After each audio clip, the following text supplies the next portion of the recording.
Manoatra ny araba ho antsika rehetra ny tompon'asika vavy atao anatin'ity fandarana roa mazava manomafana ity ary manasa anao ny ety androana hanaraka hatramin'ny farany izay fandarana izay. Miarana ka manokana amiko fa ity fandarana ity moa ny namana mpanao gazety Rija Rivoy avy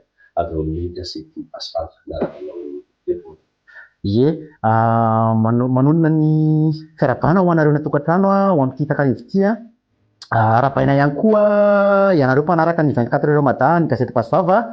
satria dia manokana araka ny tenin'ny namako mpanao gazety Tiko Benamina teo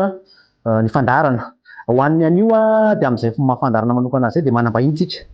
dia tsy iza fa Andriamatoa Antelo Maraparany. Zay mba fantako kely momba anao no resahako dia manitsy ianao raha misy ny diso. Ingénieur informatique dia avy eo ingénieur agronome efa ministra ihany koa, efa député ihany koa. Miaraba anao tompoko tonga feto amin'ny fandarana. Miaraba anareo rahalahy ary miaraba ihany koa ny mpanaraka ny fandarana roa mazava ataon'ny 24 heures mada amin'izao.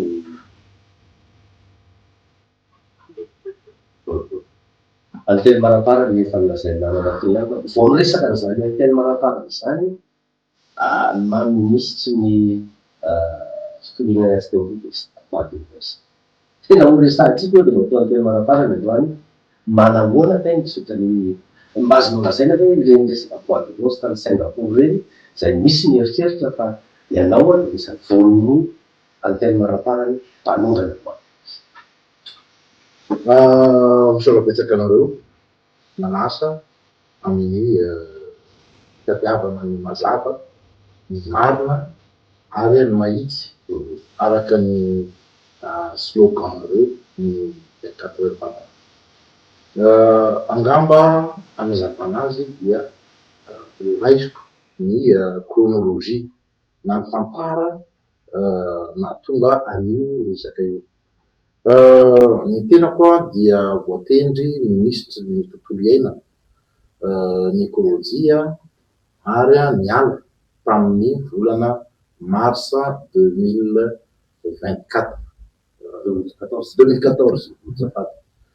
tamin'ny 2014 tamin'ny gouvernementan'Andriamatoa Kolo Roger. Rehefa voatendry tao zany dia nisy mission natao tany Mexique any Cancun, resaka changement climatique moa mission natao tany dia any Cancun zany za amin'io eo amin'ny ray volana taorianina voatendry teo any Cancun zany no maheno hoe misy cargaison na banderole tratra tany Singapour. Natao moa ny fombafomba rehetra mba ahafahana miara-miasa amin'ny fanjakana Singapouriana mba hanagezana an'io entana io. Dia rehefa tamin'izay fotoan'izay niverina zany dia somary gaga ihany fa nisy mpiara-miasa niditra hôpitaly. Lasa niditra hôpitaly efa niverina avy any avy any Singapour moa sa avy any Cancun nisy raha mpiara-miasa za le avy any Cancun efa natao zany nanao fanadihadiana natao zany niakatra amin'ny tension an'le DGF tamin'io niditra hôpitaly. Ny directeur ny DSI koa tamin'izany tonga dia naka congé. Dia nandeha teny ihany ny fotoana tsy maintsy misy moa ny antsoina hoe comité de pilotage izay any présidé ny premier ministre tamin'izany fa en tant que ministre de tutelle ny tenako chargé an'le lutte contre le trafic des ressources naturelles dia za zany no anisan'ny mametraka an'le plan momba ny fiadiana amin'ny fitrandrahana tsy ara-drarina sy fitrandrahana ny arenan-dojanahary. Nisy fivoriana maromaro natao amin'ny primature mikasika an'io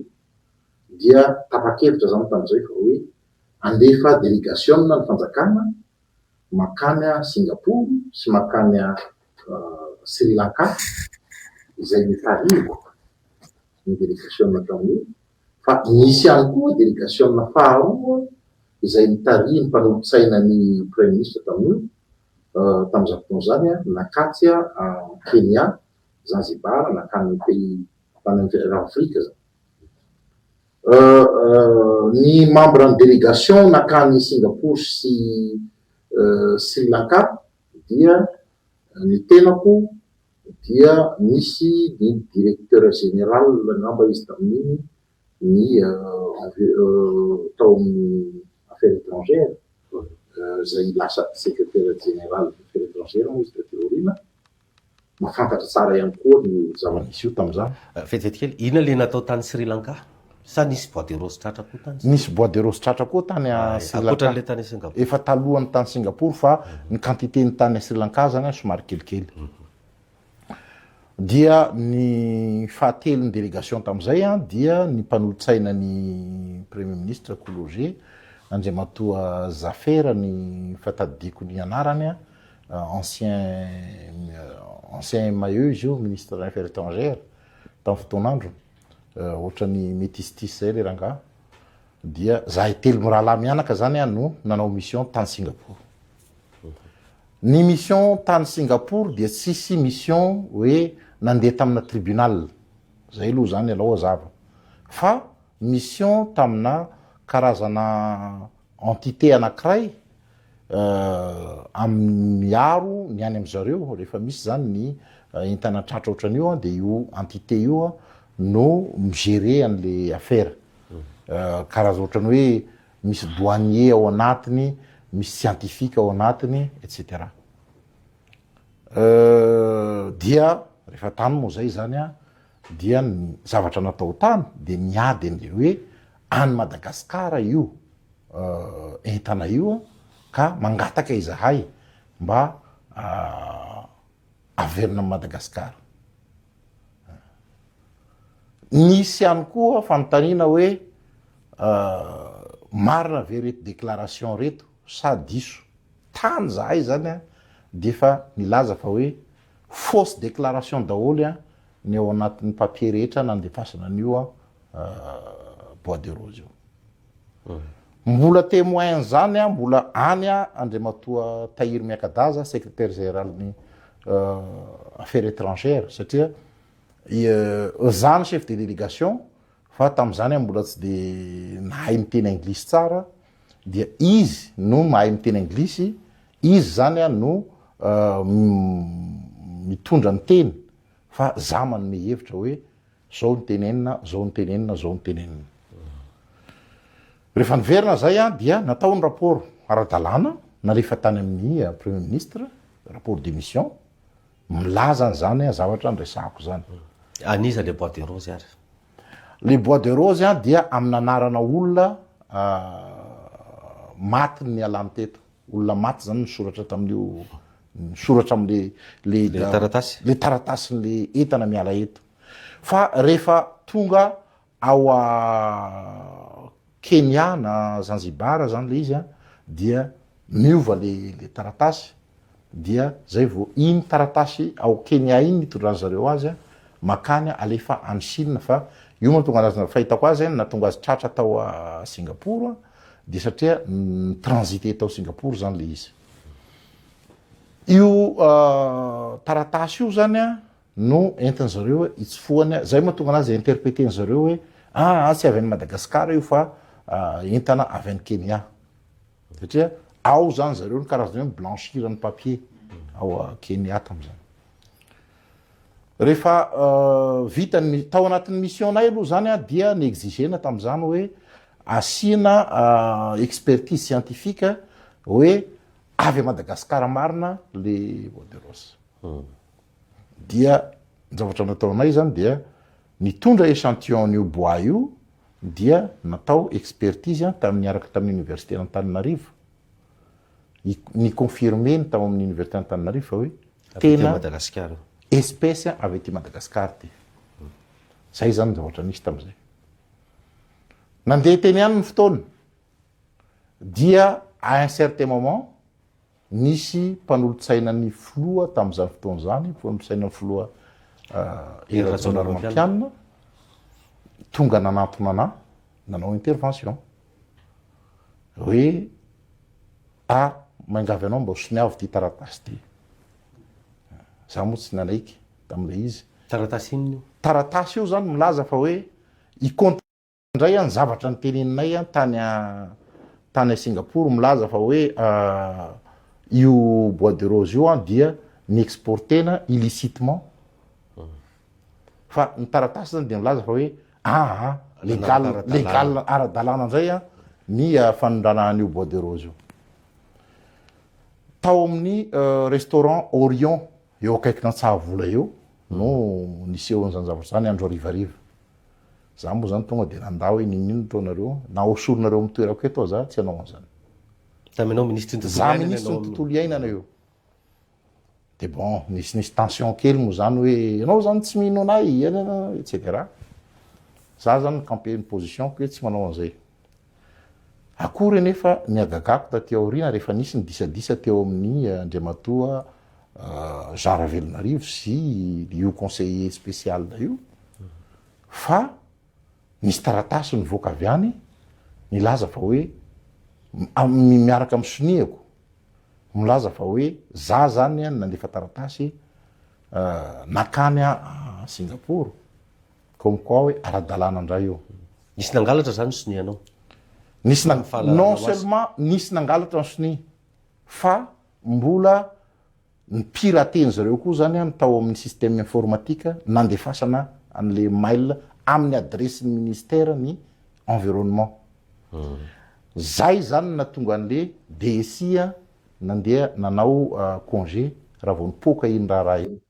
Misy fantanina kely manitikitika na misy antelo maraparany le DSI sy reo lazainao fa naratra ny démission reo ve tao anatin'ny cabinet anao sa olona efa taloha tao amin'le ministère? Tao amin'ny ministère io olona efa taloha tao amin'ny ministre teo alohako zany tam'izany manko zany intérimaire ny tantana ministère ny dimbiasako teo. Andriamatoa Berziky nanao passation tamiko satria izy ny lasa ministre de l'environnement par intérim fa Andriamatoa Emmanuel Rakotovahiny no conseiller spécial n'Andriamatoa Berziky no nisahana ny départementany environnement techniquement zany. Reo olona reo zany dia olona efa tao taloha fa anao vao mandray ministère sy tonga de hoe afaka tonga de manolo olona zany ane fa tsy maintsy jerenao tsara hoe ohatrany ahoana ny fomba fiasan'ity olona ty, tsy maintsy évaluenao ny compétence ny opportun ve ny tokony tonga de anoloana azy sa tsy opportun, tokony mbola gardena kely ve izy mandritra ny fotoana vitsivitsy, mety ho tazominao mihitsy koa izy hoe ho tazomina mihitsy ve izy araisa amiko etc. Tonga teo am'le hoe nivoaka le soni tamin'ny anaranao. Ianao zany tsy nahafantatra mihitsy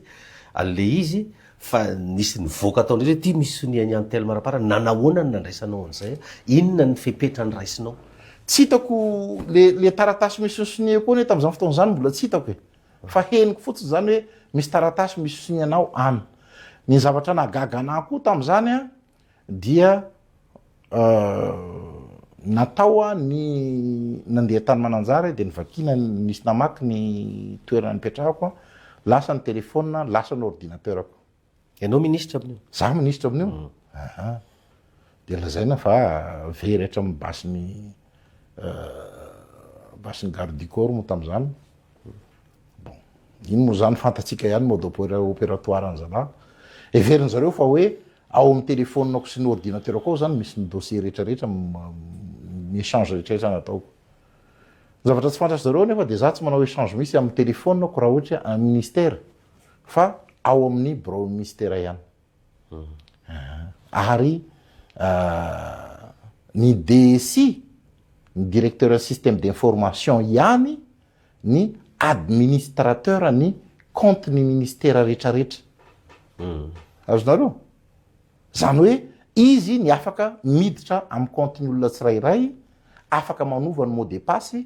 etc etc. teteny zany ianao hoe le DSI nanao azy. le DSI ny fahitako azy tsy hoe mety tsy izy nanao azy fa ny baikona izy zany hoe itya alefaso amin'ny mailan'ny ministera. Nanahoana am'izay ny toyny rehefa avy eo. Rehefa nandeha teny fotoana de mazava ho azy fa niakatra Bianco moa zany le izy. Ao amin'ny ankety amin'ny Bianco zay vao hitako le taratasy. Misy soni. Copie zany. Misy cachet koa ve zany izy amin'io? Misy cachet. Misy cachet. Ary teo ny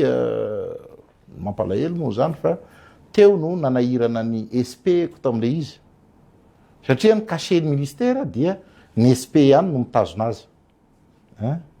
Ny alatra sonia mety tsy ny SP ny manao azy. Fa ny cachet koa nefa zany dia azon'olona foronina amboarina eny amin'ny sisiny eto Madagasikara. Fa rehefa nandeha ny ankety zany a dia ny zavatra nampalahelo dia ny SP ko moa zany no lasa vao tazona tam'le izy. Fa le DSI koa vao tena nafana ny raha dia nalefa any Canada. Alefan'izana nampandrosirina tany Canada. Fahitako azy dia ny ekipan'ny zareo ankilany. Tetena zany ianao hoe olon-drajoelona zany le olona tariziny teo tezamita de le olon-drajoelona zany mbola olon-drajoelona zany. Mbola olon-drajoelona daholo ihany nanao n'io trafika tam'ireny fa nisy le conseil spécial ny président tamin'io zany infiltré tao amin'ny fitondram-panjakana Andriamatoa Rajaonarimampianina. Nanao infiltration zany izy to. Nanao ny finalisation ny opération rehetra.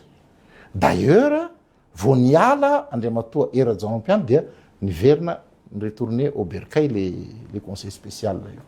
Misy fantanina manitikitika anazy satria ny resaka atao hoe transition ohatrandray moa zany hoe fandefasana entana makany andafy reny ny sonia transitaire ny expert nanao an'le export ohatry ny ahoana ny zavatra nisy tam'izay. Ny dossier rehetra zany amin'ny nanaovana zareo anazy iny moa zany tsy tena nandeha lalina le expertise an'le sonian'ny olona rehetra satria tamin'ny enquête tao amin'ny Bianco de nangataka zany hoe mangataka expertise ny signature fa tsy ohatran'io mihitsy ny signature. Fantatro ny signature angalarina sy ny signature ko original. Na de manao sonia maika ohatran'io de fantatro hoe tena zany nanao an'ity. Fa nangataka expertise azy zany hoe expertise de signature satria zay ihany no preuve anankiray afahana mijustifier fa tsy zany nanao an'le taratasy.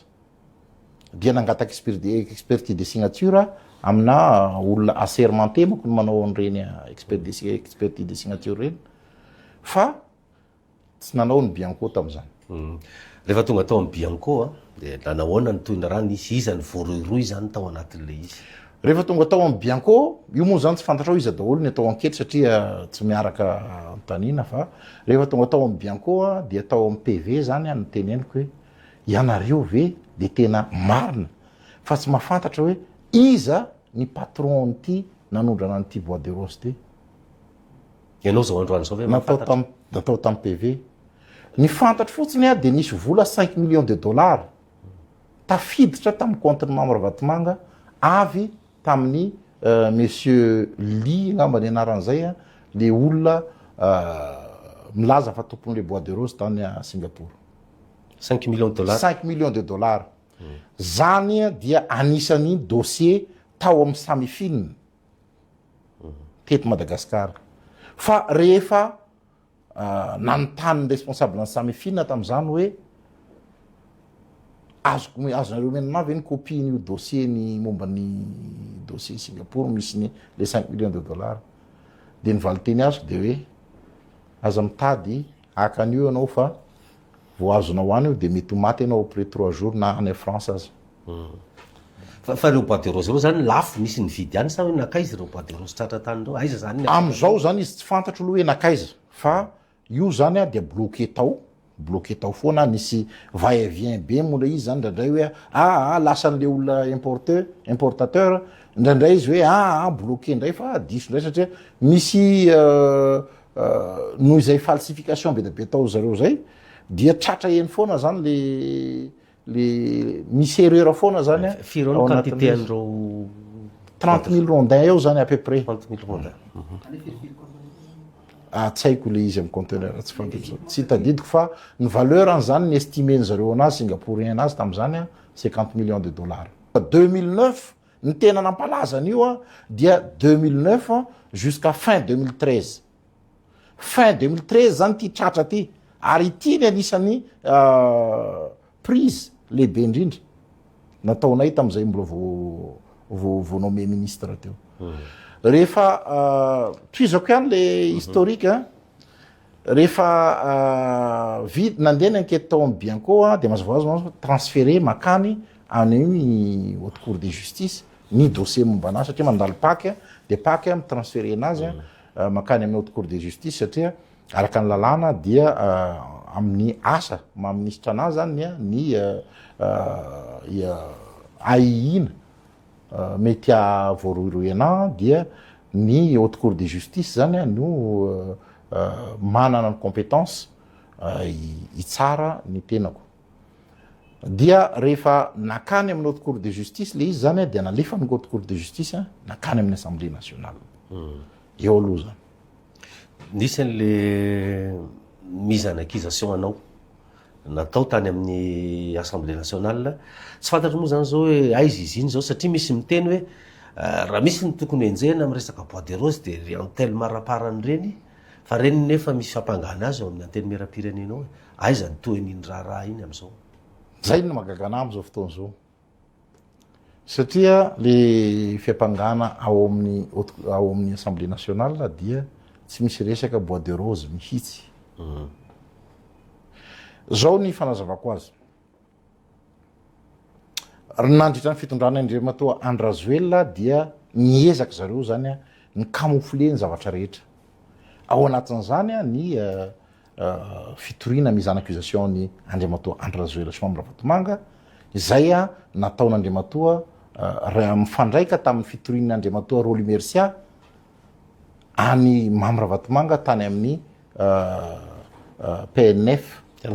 tany France iny dossier iny nefa zany dia dossier na mise en accusation tato amin'ny assemblée nationale no nomeko any Andriamatoa Roly Mercia de nitazomiko le copie-n'le dossier ary iny copie-ny dossier iny ihany no mbola nalefako tany amin'ny FCC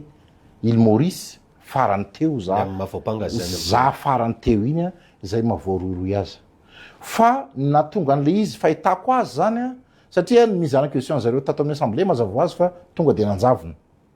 ka ny fahitako azy rehefa nakan'iny zavatra iny zareo dia nalainy koa le dossier makasika ny bois de rose satria inona ny antony tam'le PV nataoko hoe de tsy fantatrareo mihitsy ve hoe iza marina ny patron an'ity bois de rose ty io question miantona io zany no anisan'ny nanahirana azy ray zay ny anisan'ny nanahirana an zareo faharoa koa de zao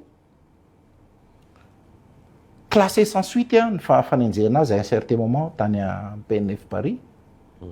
ka raha mandeha zany ity dossier bois de rose tao amin'ny assemblée nationale ity izay officiel reconnu par la communauté internationale io raha mandeha dia lasa misy feno vo zany satria voatononao ndray ny Narina Vatomanga iconfirmeko mako fa izy no anisan'ny nahazo 5 millions de dollars tamin'io exportation io dia raha vao misy feno vo zay zany dia mietsika indray ny any amin'ny PNF zay ny natahorany zany zay ny natahorany tonga azy hoe nysotomony tao angamba le dossier tsisy an'zany eo amin'ny assemblée nationale tsy nisy an'izay le PNF ne resaka raha tsy diso resaka avoara illicite bien malaky ny Mambravatomanga ianao nisan'ny tory azy zany tam'izay ny sa le andro Roly Mercia no Roly Mercia nitondra ny dossier bois de rose mako zany karazana preuve anaporofona fa misy bien malaky marina any Mambravatomanga tamin'ny alalan'ny fisian'io vola 5 millions de dollars tonga tamin'ny compte-n'io ary ny fanandraika ny fanandrify mihitsy am'le fotoana izay nisehoan'iny affaire-ny bois de rose iny natongavan'le vola tao amin'ny compte-ny azonareo le coïncidence antely maraparany zany androany raha nytanina hoe ianao ve zany masamy teny fa tena madio ianao tsy nanao afera ianao tamin'io bois de rose any Singapour tsy nisy afera nataoko makasika ny bois de rose na tamin'ny Singapour na tany amin'ny Sava. Anisan'ny nananako fahavalo be ny fanenjehako an'io tany amin'ny région Sava. Ary iny Singapour iny dia bois de rose efa naondra ny fanjakana tetezamita no tratranay tao a Singapour. Fa ny natonga ana hoe nivoiziny zareo dia niezaka zany Andriamatoa Mamy Ravatomanga anao boky émissaire ny tenako dia satria nisy olona niteny tany aminy nanome fausse information azo hoe tension fa iantely mangehy tany Singapour ka nandetika anao tany amin'ny tribunal nefa déjà tsy tany amin'ny tribunal ny tany Singapour tsy tribunal no vonjena tany no tsy mbola nisy olona nitononona tany tsy maintsy respecté anao ny présomption d'innocence tsy nisy olona nitononona misy tany a Singapour hoe Iran no tompony io na ohatran'izany fa rehefa nandeha kosa ny investigation satria zako personnellement koa nanao investigation nandeha jusqu'à tany Talasy-Sambava nanao fa 2 volana ny préparation zareo nanao niny exportation ny Singapour 2 volana ny daty ny aingany cargaison tao amin'ny région Sava dia ny daty nanovan'Andriamatoa Rajaonarmampianina fianianana teo Mahamasina nilazany hoe vita treo zay ny gabraraka fa miova kosa sika zao tsy ekena ntsony ny manaraka an'izao zareo mandefa zany zareo nefa amin'io zany parallèlement amin'io tena insulte ry izy fanompana olona le izy au moment zany président république mikabary eto a Mahamasina zareo manosika moramora an'le bateau mandeha ny fanondranana bois de rose zany na ny ataotsika hoe ny embarquement tsy ho vita misy zany anatina 24 heures ny préparation nanaovan'ny zareo an'iny raha nataoko ny investigation tany amin'ny région Sava dia teo amin'ny 2 volana teo ary io ramatoa izay nanantona ana io ihany no anisan'ny nandeha nanao suivi ny embarquement tany Sava tamin'io fotoana io 2 mois talohan'ny investiture ny Andriamatoa Rajaonarmampianina zany hoe raha mandinika an'le fia zany de tao anaty propagande zany mbola Rajoelina en plein pouvoir mihitsy nge zany no nanao an'le fanomanana zareo raha mijeriko azy satria 2 volana raha zany resahanao zany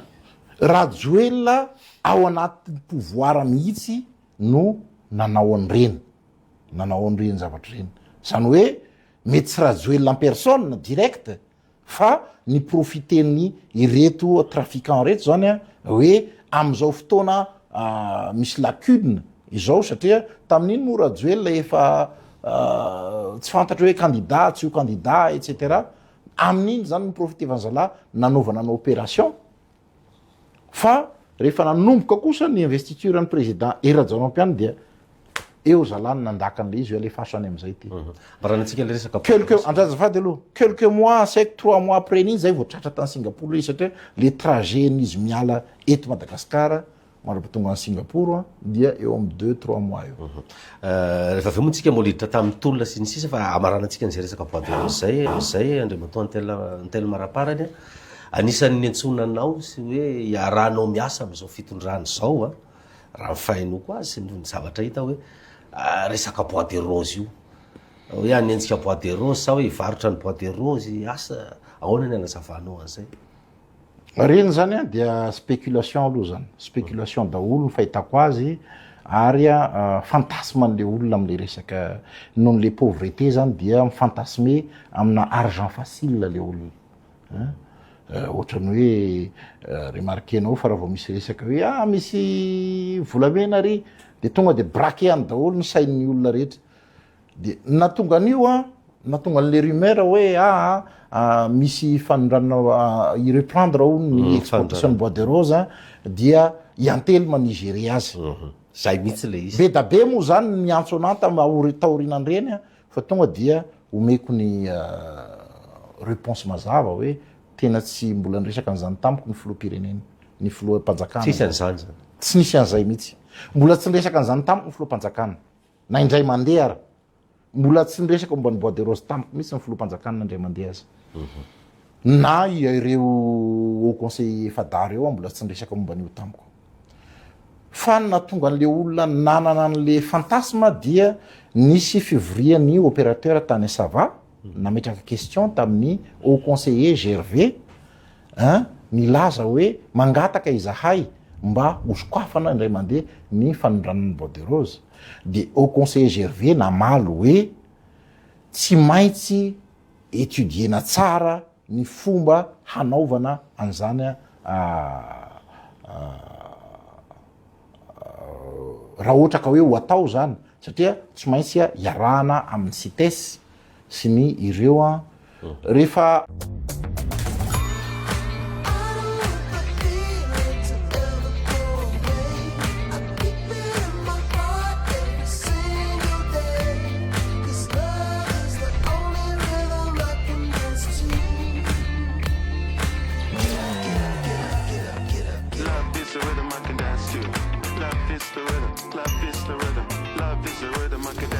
Zara Hotel, le havre d'excellence au carrefour de votre itinéraire. Anao dossier na bois de rose zany manko namana toky de tsy maintsy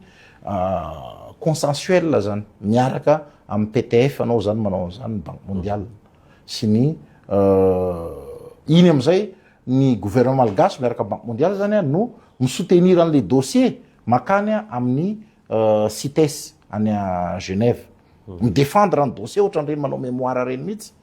dia raha maresy lahatra ny CITES ny dossier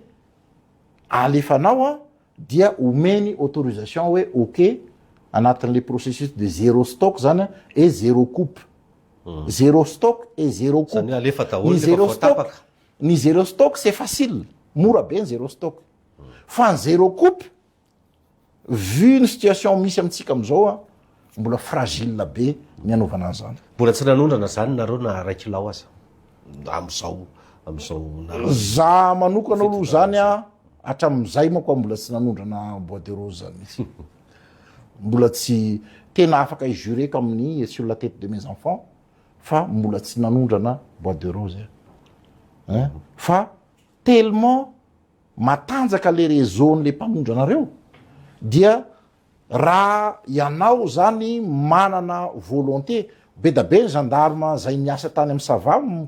mifampiresaka amiko amizao ary mikaikay zalahy hoe mafy miady nataotsika fa mafy loatra ny réseau izy izy dia lasa itsika indray ny victime be da be zalahy koa zany victime fa raha ianao zany tsy tena manana lamosina matanjaka tsara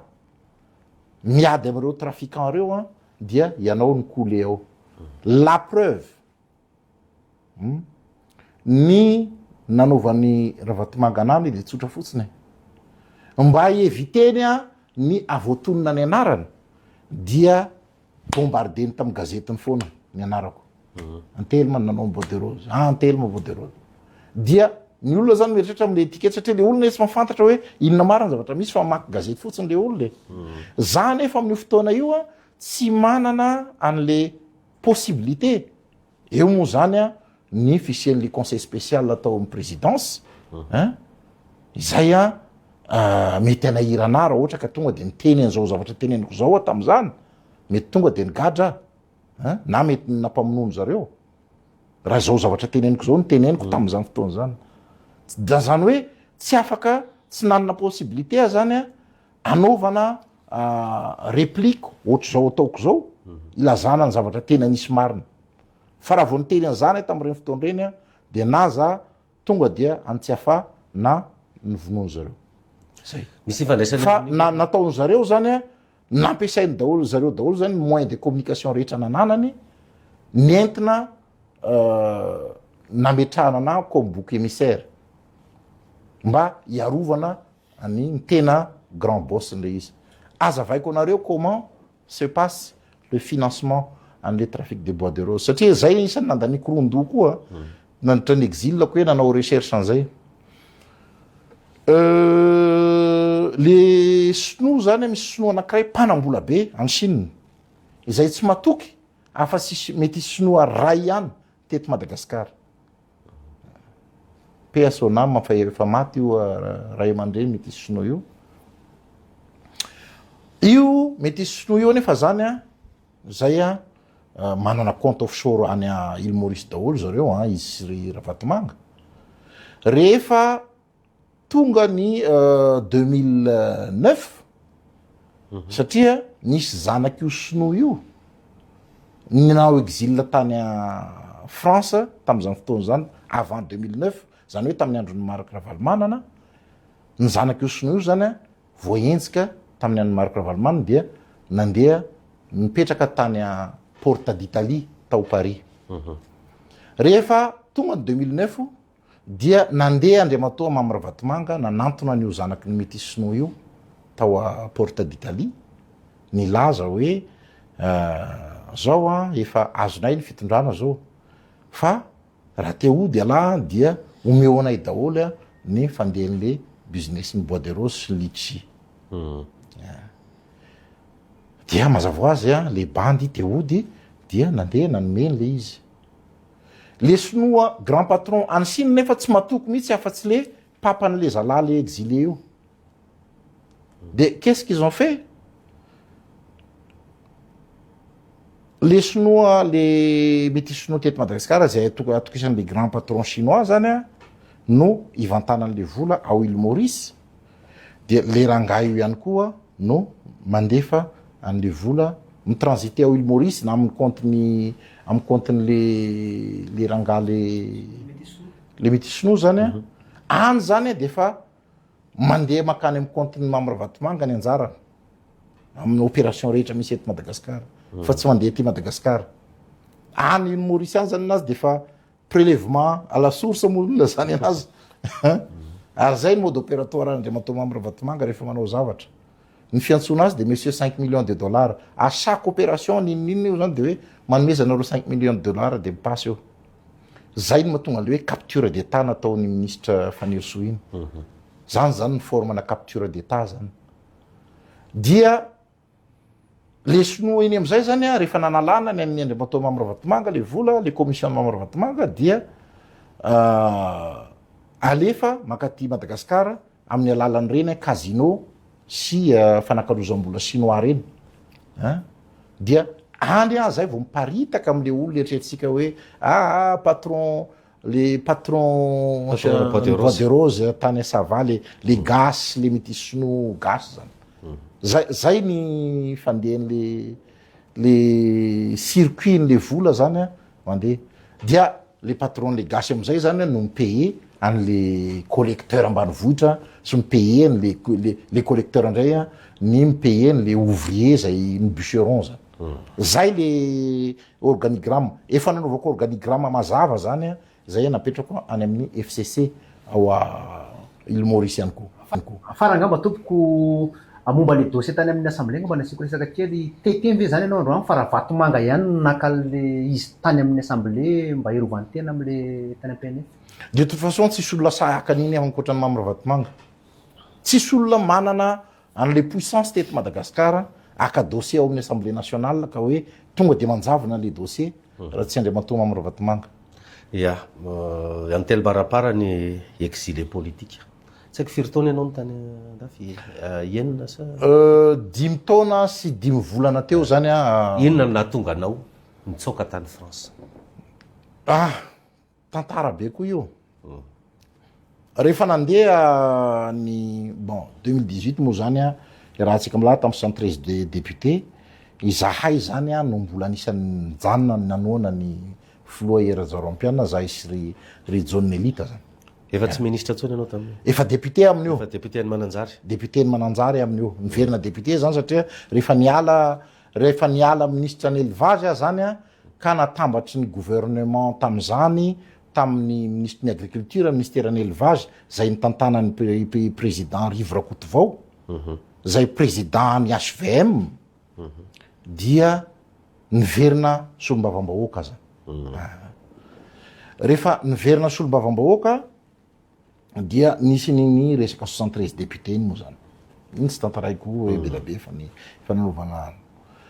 le 73 député am'izay zany zay sy John Nelita ny tena mbola nijanona hoe bon on va défendre jusqu'au bout. Any Rajaonarimampianina. Any Rajaonarimampianina. 73 député nanongana ny Rajaonarimampianina. 73 député nanongana ny Rajaonarimampianina zay natonga ny PM Mantsay na tafapetraka teo. Nandeha zany a ny tolona tamin'iny a dia efa am'ireny zany de efa henoko amin'ny alalan'ny namana ministre tamin'izany fotoana zany, ministre am'ireny fotoana ireny hoe tena inona ny problème anao amin'ny Vatomanga fa manana lonilony aminao mihitsy izy. De fantatro moa zany no le resaka bois de rose satria izy zany de nino fa izao a dia nandetika azy tany a Singapour. Na de nanana an'izany volonté zany aza dia tsy maintsy ny peseko zany hoe inona ny mety ho risque raha ohatra ka anao an'izany. Fa ny zavatra nisy rehefa avy eo nandeha iny a nandeha am'izay ny élection présidentielle non élection présidentielle nandeha taloha. Rehefa nandeha ny élection présidentielle de zay moa zany voalohany nanoana ny Rajaonarimampianina. Rehefa tsy nipasy deuxième tour Rajaonarimampianina dia ao anatin'le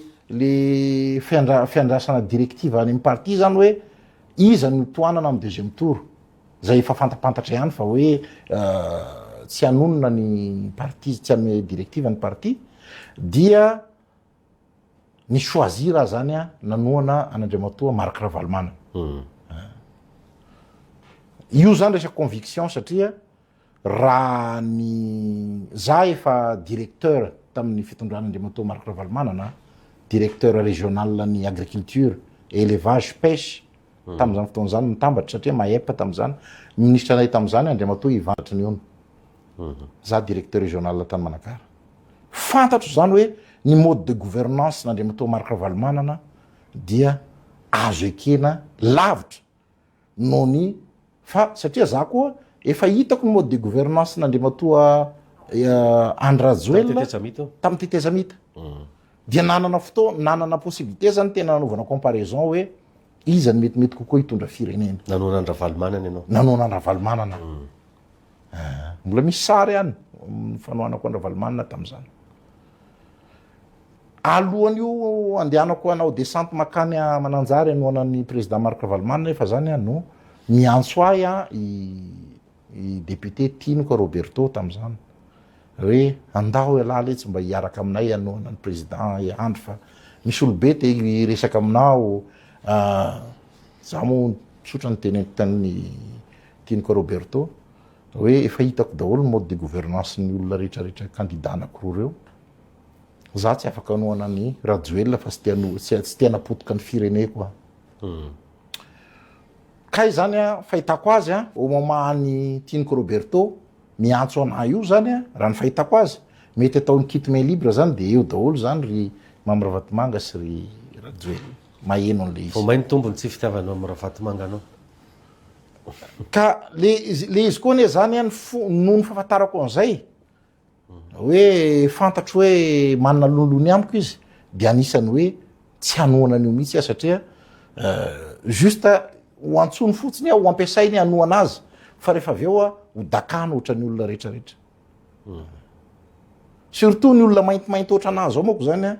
tsy tian'Andriamatoa Mamy Ravatomanga sy Rajoelina. Misy zavatra manitipika ana Monsieur Antelma Raparany efa nisy fotoana avy anao sy Ravatomanga efa niresaka tête à tête face à face. Mbola tsy niresaka face à face zahay. Mbola tsy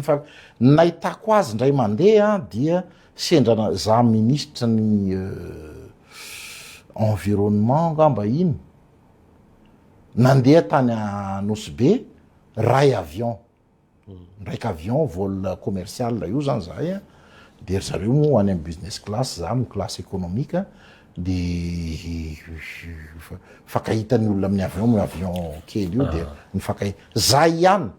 fa mbola tsy nifakahitany nanao tête à tête taminy fa misy kosa nefa olona zay mpanao politika misy lelakany aminy zany mitady ranondranony angamba dia le ity sujet makasika ny bois de rose ty zany no nentiny zareo ny ilana 19 tany a dia ninon'io andriamatoa Mamarivatomanga fa iveriny fa hoe tena nandetika azy tokoa tany Miveritsika eo am'le natonga anao exilé. natonga ana exilé zany a de toizako ihany le izy moko mandeha le resaka dia apetrakareo le question de lasa tsy maintsy mamaly an'iny a fa natonga ana exilé rehefa nandeha ny élection présidentielle de efa nazavaiko teo zay dia iny moa zany ny arahantsika malala ny résultat zany efa amin'io zany a mbola manana potentialité manana popularité tany mananjary amin'ny députation dia nilatsaka député ihany a zany dia rehefa nilatsaka député a Indépendant ianao nolatsaka tamin'io sa indépendant za moko zany hatram'izay ny indépendant foana nilatsahako e zanaka ambany volo foana zany hatram'izay hoe io association zanaka ambany volo zany a dia ambition io satria mireprésenter ana io mireprésenter ny valeurako mireprésenter ny fiainako zany le fiainana zanaka tantsahy dia andeha ny élection législative tonga tany mananjary spécialement Andriamatoa Mamarivatomanga dia Andriamatoa Nicolas Rabe Mananjara ary ny ministre de l'intérieur tam'izany Andriamatoa Tina Rivelo nanome baiko zany a ny préfet tam'izany hoe koto ke koto tsy maintsy atao ny fomba tsy malany ny Antelme. Voilà. Nandeha moa ny fifidianana ny olona nampanaoviny zareo ny opération ihany no niteny tamiko tamin'ny élection 2023 io zao ny natonga anay nataonay tamin'ny nampandresenany candidat Irmara tamin'ny commune Tatsy tany Antsena Volo raha 120 ianao 71 ny any candidat Irmara tam'izany dia tonga dia ampinay 2 fosiny ety ambony ety dia lasa 271 ny azy de nao 120 mapara izy tam'izany mapara izy tamin'io zany ankoatra n'le menace madinidinika ataony zareo am'le mpiatra-panjakana sy ny anina amin'io fa mbola sarotra tam'zareo ihany tena saika sarotra tam'zareo no nandresy anà tam'izany rehefa vita ny valy moa zany résultat provisoire ny élection de lasa dia de bon ianao moa rehefa avy niatrika élection mafy be dia mba miala sasatra zany mianao vacances any ampanaovana fiala sasatra zany tany Tuliara no mahazo appel amina chancellerie anankiray zay tsy azoko dévoiler aminareo hoe Antelme il faut que tu partes, il faut que tu quittes Madagascar satria misy projet d'assassinat momba anareo sy John Nelly tany. Même pas une heure après ny appel voaraiko tamin'iny dia nantsoky John Nelly hoe John zao no aletsy ny zavatra nitenen'olo ary de source concordante ho ale izy fa aleotsika andeha tam'izany teneny John hoe andaotsika andeha ho any Kenya aloha pour voir hoe qu'est-ce qu'ils vont faire. John Nelly tsy nino anamo fa tonga de niteny hoe za le tsy bedabe ny olona miteny an'izany ana ohatran'ny olona mampatahotra fotsiny ianareo za zao efa miaraka am'zalahy za manao entreprise de bâtiment zao izy manao construction na trano de amidiko le trano vitako rehefa avy eo zay ny tena teny John Nelly. Ah bon eo zany mbola ohatran'ny natokotoko koa hoe sy maninona tokoa moa zany raha tsy considérena zany misy moa ny namana amin'io hoe sy ndiana fotsiny le sy mipetraka any ambany vohitra amin'ny tanindrazanao any fa tsisy asa hikitika anao amono anao zany any etc. De nandeha ny fotoana un mois eo na 3 semaines eo taorinany coup de téléphone nalako loatra ngamba fitantarako fa quelques jours aorinan'io dia niantso ana koa i Serge Zafimahova oui Antelme il faut que tu quittes fa zao ny renseignement azoko avy amin'ny renseignement généraux ary eto zany dia miadressé ny fisaorana mitafitafo hatrany matetika resako aminy zany a an'Andriamatoa Serge Zavomahova fa raha tsy izy dia efa tsy niaona taminareo teto tsony angamo fa izy zany ny anisan'ny teny koa hoe mandehananao mandeha dia taorinan'io mbola nanamafy koa Lalao zany a directeur de campagne tamin'ny députation fa izy moa le anisan'le olona ny vonon'olona teny Ambohipo nandritran'za exilé reny a fa Lalao zany ny teny tamiko hoe satria Lalao niara-niasa tamiko depuis ny Mananjary directeur ny élevage izy tany Manakara izy ny teny hoe zao ny renseignement heniko monsieur le ministre ka tsaratsara ianao mandray disposition bon ny insista be le olona zany a hoe hoisy amono anao hoisy amono a de nifampiresaka tamin'ny fianakaviana moa zany a dia hoe raha izay ny zavatra misy a dia aleo miala eto nikarakara taratasy moa zany zay fa manana passeport tonga de nomeko ny nateriko tany amin'ny ambassade ny passeport de tout de suite a zany nahazo an'le tamin'izay fotoan'izay zany a tsisy nafantatra mihitsy na ny namako tena akaiky anazy hoe za andeha evitenan'le misy fuity taorinany nahafaty an'ny Jonelita venao le nandeha iny ny anisan'ny facteur tena tsy maintsy nanapahako hevitra hoe tsy maintsy mandeha satria 3 semaines angamba ho taorinany nazaon'izay telefôny zay de Jonelita maty iny de rehefa maty Jonelita de mbola niverina niantso ana le namana any amin'ny chancellerie hoe tu vois en terme io ny preuve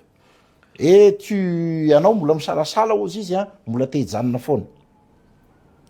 de zay moa avy nijery bariata amin'io zany de samy mbola falifaly be ny fianakaviana rehetra tany satria nandresy le bariata am'izay dia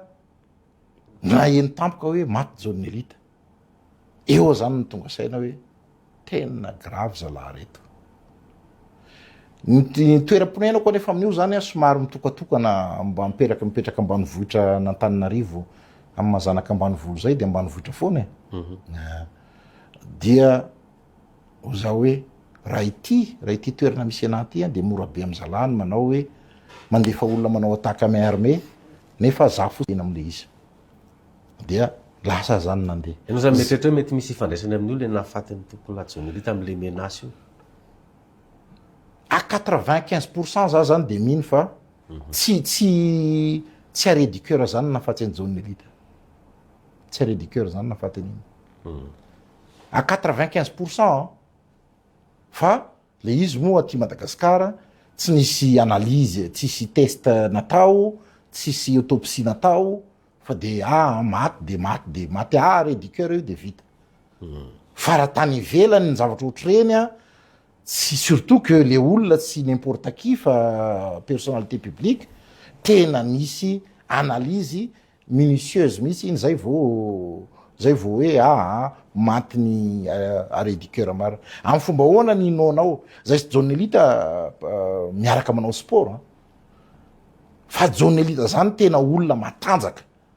amin'ny fomba hoana ny inonao fa olona matanjaka sportif be ohatran'ny Jonelita no hoe tratrina émotion mijery baolina de maty arrêt du cœur tsy kely ny finoko surtout que nahazo an'le renseignement ny vadiny tam'zany ny tenenako hoe zao ny zavatra nisy de niteny tamiko vadiny hoe miangavy mba aza tenenina tsony zany asa tenenina tsony fa manjary manahirana anay zay zany zavatra zay natony nandeha tena nanosika anao nandeha zany zay nanosika ana tsy maintsy nandeha lasa 1 mois za de manomboka mitady anary zalahy teto manomboka mitady anary zalahy zany le règlement des comptes io quoi manomboka efa 1 mois any andafy tonga 1 mois any andafy de manomboka mitady anary zalahy eto teto Madagasikara ary nandefa mampanontany n'olona namako n'olona fantatro hoe aizy antelo dia nisy zay nieritreretiko mba ho ray aman-dreny amin'ny faritra misy anay mihitsy moa ny teny hoe ay ve matahotra ihany ka nipitsika fantatrareo izy any olona ny fiarovana ny ainao zany no ny fiarovako ny aiko no natonga ana tsy maintsy nandeha noho izay tantara efa nitantaraiko anareo zay fa tsisy resaka mihitsy hoe mandositra ny fitsarana etc ka zay manko nolazainy olona mandositra ny resaka bois de rose any non sanakany andafy ny saika namonona ana de le resaka nomba ny fahafantarako ny dossier ny bois de rose izay nitoriko n'Andriamantoa Mamra Vatomanga any amin'ny FCC any Île Maurice am'izao fotoana zao ary mbola hitoriko azy ihany koa satria 5 taona mahery ahy zany tena potika presque potika ny fiainako moralement ny fiainam-pianakaviako ny paritaka ny reniko maty tsy afaka nandevina ny reniko akory ina ny atony hitorianao azy zay fa anao valifaty zany tsy anao valifaty fa hitory angataka dommage intérêt noho nle hoe zany mba olona raha 5 taona niasa zany mety mba raha nataotsika hoe namboly jorofo fotsiny nanohy ny famboleko jorofo satria efa namboly jorofo talohany io mety mba efa namokatra fa noho nle noho nle zavatra nataony zareo zany dia voatery zany mijanona daholo zany stand by daholo ny fiainako nandritra ny 5 taona sy 5 volana triko io am'izay koa izy zany angatahako an'izay dommage intérêt zay zany natonga anao tena nanongana ny fitondrana Ratjoelina satria anao tany ivelan'ny tany tena atao hoe natamazotra serasera tena hoe ataoko teo frantsay anti Ratjoelina era Vatomanga anisan'zay fa ny fahafantarako ihany koa hoe za de miteny aminareo fa raha mbola Ratjoelina no nitondra teo manam-potoana 2028 de za miteninareo fa tsy nisy azondraisina ntsony ty Madagasikara ty ahoana ny afahanao miteny an'izay be da be rahatsika malala ny zavatra nataony zareo be da be ny zavatra namidina reo olona reo tsy olona mieritreritra mihitsy ny fampandrosoana ny Madagasikara fa tapitapenany fotsiny ny masony vahoaka malagasy dia mana be vony fananakarenany any ivelany ny zavatra nataony zareo ary ny madangereux azy dia tia ametraka ny zanany ho karazana ohatran'ireny la prince kely reny misy zareo zay ny zavatra tia zareo atao ka raha ohatra ka hoe nitoy teo zany ny fitondrany zareo dia potika tanteraky Madagasikara ny tena nefa mpanao politika ianao raha manao politika dia misy patriotisme mitovy any amin'ny militaire misy patriotisme ianao zany raha manao politika de mieritrerinao hoe de ho avela am'izao ve zay no natonga anay zany hoe on va faire tous les moyens ny tao anatin'ny sarisary an-tsainay zany tam'zany dia ohatrany nataony zay moa teneny tamin'ny ministre Fanery Sofoana tam'izay tany hoe on va faire comme Che Guevara et Fidel Castro le malasa saina ny olona Andriamantoa Antelo Maraparany nareo any andafy ny olona teto niaritra lacrymogène tifititrasiny nandritra an'ireny tolo reny ahoana no anaporofonao zany ampijerisika hoe nareo tena nitolona ary misy diantananareo izao fijorono fanjakana am'izao nisy diantananareo nampiongana ny Ratjoelina teo amin'ny fitondrana misy zavatra mbola azo lazaina hoe secret d'état tsy azoko etalena aminareo eto fa reo namana mpiara-mitolona Baba Clémence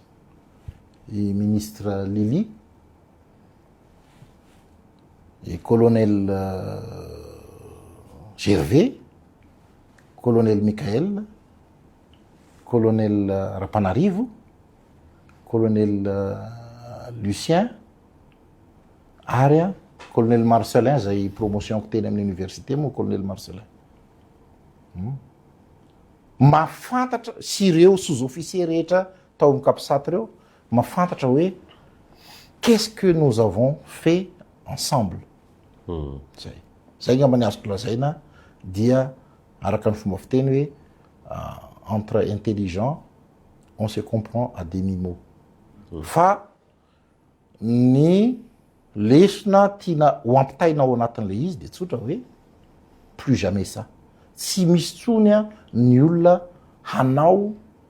capture d'état ohatrany nataony Ravatomanga sy Rajoelina reny fa mba mandeha amina gouvernance normale am'izay a ny gouvernance tokony misy eto Madagasikara. Raha tsy diso ahy ianao mpanolotsaina manokana ny filoha Mikael sa mpanolotsaina manokany ohatrany ianao zay amarinonao eto androany zay amarinona tsy afeniko zany mpanolotsaina manokany filoha Mikael amin'ny tsaikefa kely fanomezam-pahasoavana omen'Andriamanitra amin'ny resaka amina ingénieur agronome ingénieur informaticien tsy hitako ny olana am'izany fa dia ianao zany a nandrodana ny tsinety teo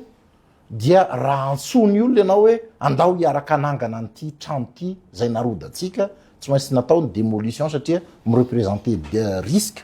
ho an'ny mponina dia andao hiaraka anangana an'ity sika dia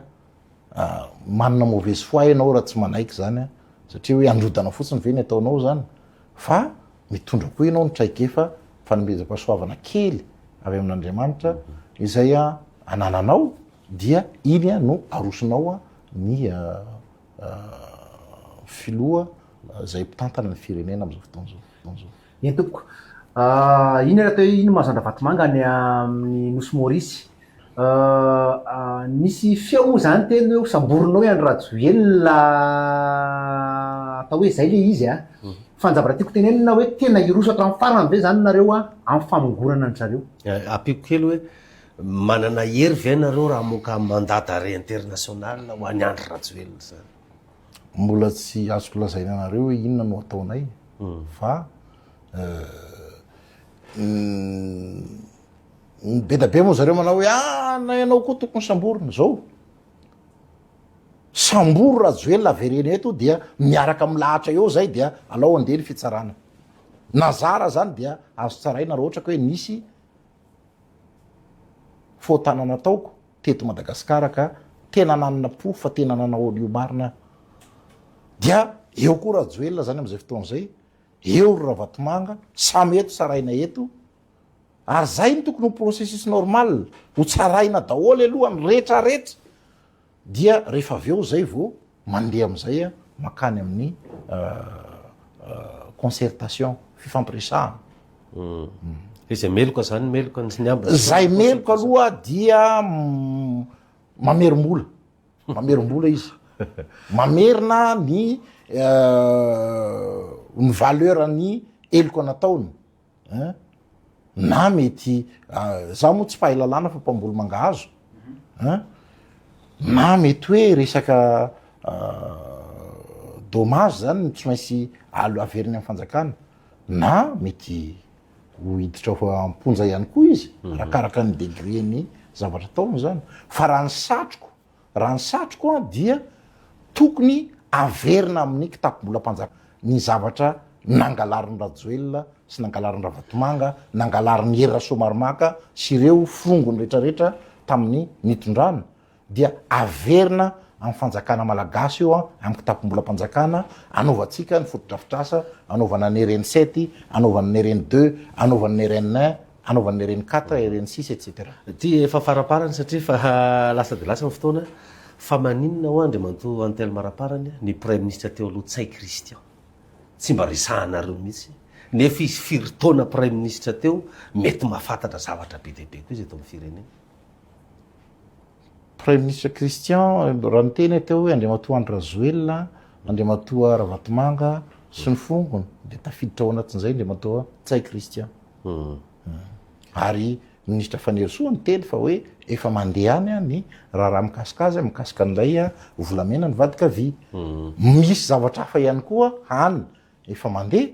fa eo tsika mahita izy ny fomba fitenenany Ngiajojoby fantanina faraparany ngambany satria araka teneny tokoa mandeha be le fotoana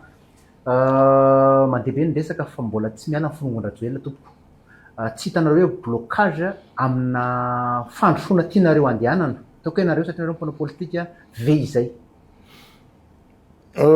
io moa zany isika sady te andeha aingana nefa te hanana zavatra parfait rehefa manendry olona ambony a de tokony mandalo ny antsoina hoe enquête de moralité. Misy entité manao an'izany. Ny enquête de moralité nefa zany a dia maharitraritra io fa tsy vitany hoe eo nefa isika malagasy tsy madigny raha ela fa vo elaela fotsiny hoe maninona tsy mbola soloana ihany, maninona tsy mbola soloana izy zasazasa. Misy étape zany am'le processus fanendrena olona ambony lasa voately sy maintsy brûlé,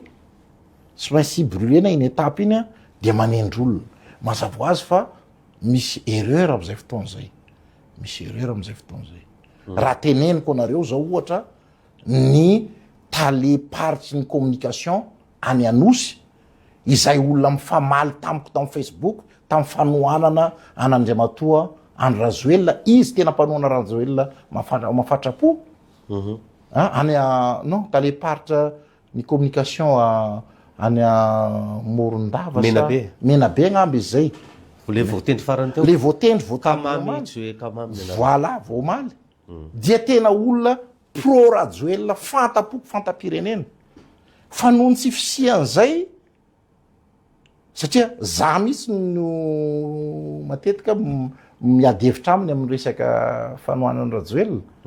fa noho ny tsy fisian'izay étape zay hoe nanao enquête de moralité iza mariny ty olo ty inona ny orientation politique etc. lasa DRCC mena be lasa DRCC mena be izy donc iza ny diso de rehefa avy eo tenenina am'izay ny fongony ohatrany isika sady mitady zavatra maika nefa ti azo zavatra qualité de haute qualité. Donc sosokevitra zany de hoe avereny mihitsy a le resaka système na coach isa-paritra ho an'ny ministre. Le ministre coach avy any amin'ny faritra anankiray ny mahafantatra tsara ny manana ny information momba ny olona tokony ho tendrena amin'io faritra io. Zay ny sosokevitra zany mahakasika anao evitenan'io mba sisiany reto firongony zay mamadika palitao ary dangereux zala fa mahay manana tena mitovy amin'ny patron teo aloha ihany mitovy amin'ny Rajoelina ihany malama lela zany zareo mahay mamadika resaka dia sodoko an'izay tokoa le namana sasany moa de voatery tsy maintsy manendry hoe lasa manendry le izy zany par erreur. Ty ny fanontaniana farany apetraka gama Andriamatoa Antelo Maraparany a manahoana ny bilanao amin'ny gouvernement amin'izao fotoana izao nisy ny roa volana moa no meny filohan'ny fanavaozana ho anao manokana afa-po ve anao tamin'ny asan'ny gouvernement io a ny farany de hoe ianao ve mahita fa tena mizotra makany amin'ny fanavaozana tokoa ny fitantanana ro ny firenena am'izao. Be da be ny olona miresaka amiko ankoatra ny indice de performance technique zay mise en place moa zany ahafahana mesurer le hoe inona ny zavatra niova. Fa ny olona miresaka amiko koa zany de mahita hoe manomboka misy tsirim-panantenana zany ny vahoaka am'le hoe tena mahita kosa izy hoe manomboka misy miova e. Mazava ho azy fa misy ihany manao zatra lalandrinina manao an'le fahazarana teo aloha fa tsy maintsy fahitako azy dia atao miroso tsikelikely makany amin'ny fanavaozana sy ny fanovana isika zany. Ny resaka bilan ny gouvernement ndray angamba tsy de je suis pas bien placé évaluer ny gouvernement satria je ne suis qu'un conseiller du PRRM. Aleo petraksika any amin'ny président ny manao an'izay évaluation zay raha ohatra ka omeny président mission zahay hoe mba ataovy ny évaluation ny ministère ohatra zao dia manao an'le izy techniquement zahay dia omenany PRRM dia anjarany miannoncer hoe zao ny évaluation fa tsy bien placé zany évaluer le gouvernement satria sady tsy premier ministre sy membre gouvernement no tsy exécutif tanteraka zany fa ato amin'ny mpanolotsaina ny filo. Ny olona tsirairay kosa mety mahita ny hevitra ny any zay mety tsy mitovy ny hevitra ny olona 30 millions de malgache mety tsy mitovy samy mana ny heviny hoe ho anay io mety, ho anay io tsy mety, etc. Arakaraka ny olona koa mijuge arakaraka ny intérêt personnel fa tsy manao an'le jugement macroéconomique système. Ato amin'ity roa mazavy ity misy fanontaniana farany apetraka zay. Ohatran'izao le fanontaniana apetrako aminao androany, mety aminao ve ho toerana conseil spécial na metrahan'ny PRRM manao sa sao de mameritseritra toerana hafa ianao? Mbola tany ivelany ho aty Madagasikara de efa metraka foana hoe tsy voatery ao anatin'ny gouvernement vo afaka mampandroso. Rehefa nomeny tendren'ny mpitondra fanjakana ny tenako amin'ny toerana misy azy ao dia mitondra ny apport zay azoko entina ahafahana manatratra ny tanjona am'izay hoe fanovana sy refondation zay fa ny hoe mety tsy mety personne est satisfait dans la vie. Tsy misy olona tena hoe afaka metretranao ministre ndray antelo marapara. Tsy misy olona satisfait tanteraka zany amin'ny fiainana. Fa de toute façon raha voanao satisfait tanteraka zay de dikan'izay mistagné anao zany fa tsy mi-évoluer intsony. Fa ianao mila manana fijery miabo foana ahafahanao manatratra tanjona ambonimbony kokoa par rapport amin'ny toerana misy anao ankehitriny. Enary zay na maranatsika ity fandarana ity isaorana sika pieno naritra ny jery anay sy ny eno anay hatramin'ny farany nantenainay fa nitondra zavatra be dehibe fanazavana indrindrindra momba resaka bois de rose ny fivanianana ndray matoa antelo maraparany tatao amin'ity fandarana roa mazava manokana ity makasitraka anao isaorana ihany koa namana rija leboy avy amin'ny pasivava niarana netana ity fandarana ity dia mametraka ny mandrapitafa ho amintsika rehetra indray dia amin'ny manaraka indray veloma tokoa.